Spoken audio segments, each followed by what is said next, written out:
ஆண்டவரிடத்துல கேளுங்க. நீங்க என்ன செஞ்சாலுமே ஒரு பர்பஸா, இன்னைக்கு நீங்க செய்ய போறது என்ன அப்படின்றத ஒரு ஒரு 5 மினிட்ஸ். அதான் நான் இப்போ நேற்றைய தினத்தில் இந்த பாலம் கட்டிட்டு இருக்காங்க பாருங்க, அந்த சாய்பாபா கோயிலில். அப்படி பயங்கர ரொம்ப டிராஃபிக் அதிகமாக இருந்துச்சு.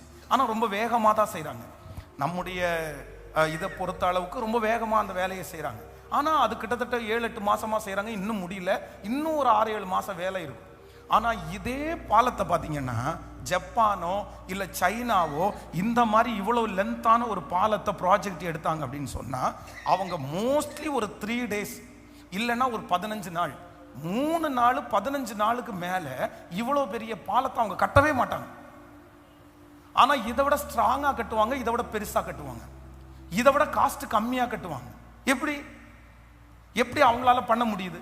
சரி, நம்மளை விட காஸ்ட் கம்மியாக பண்ணுறாங்கன்னா பரவாயில்ல, ஜாஸ்தியாக பண்ணுறாங்கன்னா பரவாயில்ல. ஆனால் இல்லை, நம்ம இது கிட்டத்தட்ட ஒரு வருஷம் பண்ணுறத அவங்க 3 நாள் 15 நாளில் விலை கம்மியாக என்ன அப்படின்னு சொன்னால் ஐடியா யோசிப்பாங்க.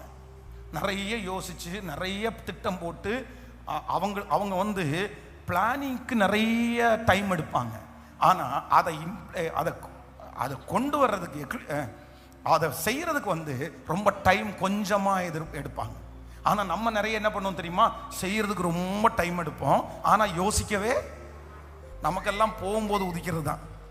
முன்னாடி எல்லாம் உதிக்கிறது கிடையாது. அந்த டைமில் என்ன வருதோ அதை மட்டும் செய்வோம். இப்போ வந்து கடுகு போடலாமான்னு நினச்சா போட்டுருவோம், இல்லை கருவேப்பிலை கடைசியாக போட்டுருவோம்னா போட்டுருவோம்.